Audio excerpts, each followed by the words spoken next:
Hi மக்களே, இன்னைக்கு இந்த வீடியோல நம்ம என்ன பார்க்க போறோம் அப்படின்னு கேட்டீங்கன்னா, குங்ஃபூ பாண்டா 4 அந்த படம் தான் வந்திருக்கு. இந்த படம் வந்து தமிழ்ல வர கிடையாது. நான் இங்கிலீஷ்ல தான் பார்த்திருக்கேன். ஸோ யாரும் வந்து முட்டு கொடுக்காதீங்க. ப்ரோ அது இங்கிலீஷ்ல தான் வந்திருக்கு. நீங்க எப்படி பார்த்தீங்க அப்படின்னு. இதோட அஃபிஷியலா தமிழ்ல எப்போ ரிலீஸ் ஆகுதுன்னு பார்த்தீங்கன்னா மார்ச் 15 தான் ரிலீஸ் ஆகுது. ஸோ இன்னைக்கு மார்ச் 10, இன்னும் 5 நாள் இருக்கு. அதுக்கு முன்னாடி நான் வந்து ஒரு குங்ஃபூ பாண்டா ஃபேன் அப்படிங்கிறதுனால அந்த படத்தை முன்னாடியே பார்த்துட்டேன். ஸோ வீடியோக்குள்ள போறதுக்கு முன்னாடி நீங்க நம்ம குங்ஃபூ பாண்டாவோட ஃபேனா இருந்தீங்க அப்படின்னா மறக்காம லைக் பண்ணிக்கோங்க. கடைசி எங்கேயும் யூடியூப் ஷார்ட்ஸ்ல பேசுறீங்களா? மறக்காம லைக் பண்ணிக்கோங்க, ஷேர் பண்ணிக்கோங்க, சப்ஸ்கிரைப் பண்ணிக்கோங்க. இன்னும் 3 சப்ஸ்கிரைபர் இருந்தால் நம்ம வந்து 400 ரீச் பண்ணிடுவோம். ஸோ என் திறமையை ஒரு லைக் பண்ணலாமே ஃப்ரெண்ட்ஸ், ஒரு சப்ஸ்கிரைப் போடலாமே ஃப்ரெண்ட்ஸ். ஸோ மறக்காம சப்ஸ்கிரைப் பண்ணிக்கோங்க. ஸோ வாங்க வீடியோக்குள்ள போகலாம். மன அமைதி. கதை கேட்க ரெடியாடா.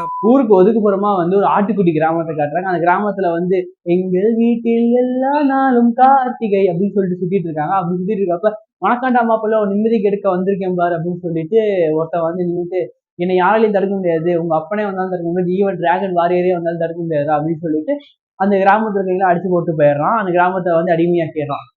ஸோ அங்கேருந்து அப்படி கட் பண்ணா நம்ம ஹீரோவை காட்ட வராங்க. ஏன்னா ஹீரோ எங்கிருந்து வராருன்னா சுறா படத்துல வந்து விஜய் வர மாதிரி தண்ணிக்குள்ள இருந்து ஜம்ப் பண்ணி வந்துட்டு வழக்கம் போல ஊரை காப்பாத்திட்டு இருக்காரு. ஊரை காப்பாத்தி முடிச்சதுக்கு அப்புறம் அந்த மாஸ்டர் வந்து என்ன பண்றாரு, நீ வரையும் டிராகன் வாரியரா இருந்து கிழிச்சதெல்லாம் போதும், உன்னோட சக்சஸர் யாரு அப்படின்னு சொல்லிட்டு நீ சூஸ் பண்ணணும் அப்படிங்கிற ஒரு டைம் வந்துருச்சு, நீ வந்து ஒரு லீடரா மாற வேண்டிய டைம் வந்துருச்சு அப்படின்னு சொல்லுவாரு. அடுத்த அடியை எடுத்து வைக்க வேண்டிய நேரம் இது. இனிமே நான் டிராகன் வாரியர் கிடையாதா?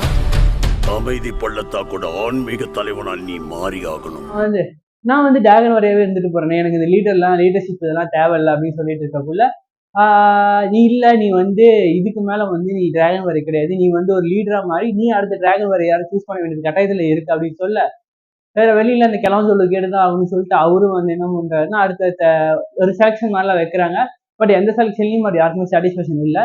கடைசியில அவர் சக்சஸ் யாரும் கண்டுபிடிச்சாரா இல்லையா, அந்த படத்தோட ஸ்டார்டிங்ல வணக்கண்டா மாப்பிள்ளன்னு வந்தவன் யாரு, எதுக்காக இவங்க எல்லாம் வந்து இது பண்றாங்க, என்ன அவன் ஏன் இந்த மாதிரி பிரச்சனை பண்றான் அப்படிங்கிறது அந்த படத்தை வந்து படத்தோட பாசிட்டிவ் அப்படின்னு பாத்தீங்கன்னா போய் உட்காந்ததும் தெரியாது, எந்திரிச்சதும் தெரியாது, படம் 1.5 மணி நேரம் தான் ஓடுது.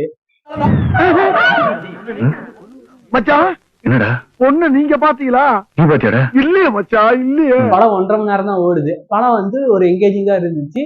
பாண்டா 3 வந்து கிட்டத்தட்ட வந்து 7 வருஷம் ஆகும். குங்ஃபூ பாண்டா 3 வந்து 7 வருஷம் ஆகுது. இந்த 7 வருஷத்துல வந்து நம்ம குங்ஃபூ பாண்டாவோட கதையை கண்டிப்பா மறந்துருப்போம். ஸோ மறக்காம இந்த படத்தை பாக்குறதுக்கு முன்னாடி first part, second part, third part கண்டிப்பா பாத்துருங்க. ஏன்னா அதுல வர ஒரு சில கேரக்டர்ஸ் உங்களுக்கு மறந்துருக்கலாம். லாஸ்ட்ல நிறைய சஸ்பென்ஸ் இருக்கு.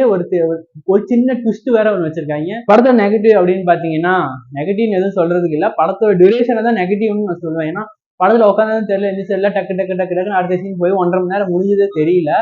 ஸோ இன்னும் கொஞ்சம் நேரம் எடுத்துருக்கலாம், ஏன்னா ரொம்ப ரொம்ப எங்கேஜிங்கா போறப்ப இன்னும் கொஞ்சம் நேரம் போயிருக்கலாம் படம் அப்படின்னு தான் ஃபீல் ஆச்சு. ஸோ இந்த வீடியோல என்ன சொல்ல வரேன் அப்படின்னா, படம் இங்கிலீஷ்ல தான் இருக்கு. ஸோ நீங்க பாக்குறதா இருந்தா இங்கிலீஷ்ல தான் பார்க்கணும். இல்லைன்னா ப்ரோ எனக்கு இங்கிலீஷ் புரியாது, எனக்கு மொழி தெரியாது, அதனால நான் வந்து தமிழ்ல தான் பார்ப்பேன் அப்படின்னு சொன்னீங்கன்னா மார்ச் 15 வந்து தமிழ்ல ரிலீஸ் ஆகுது. ஸோ அங்க போய் நீங்க எல்லாரும் அந்த படத்தை பார்த்துருங்க. ஸோ ஓகே சார், நீங்க குங்ஃபூ பாண்டா ஃபேனா இருந்தீங்க அப்படின்னா மறக்காம லைக் பண்ணிக்கோங்க, ஷேர் பண்ணிக்கோங்க, சப்ஸ்கிரைப் பண்ணிக்கோங்க. படத்தை தியேட்டர்ல போய் பார்த்துருங்க, மிஸ் பண்ணிடாதீங்க, அப்புறம் வருத்தப்படுவீங்க. Okay bye.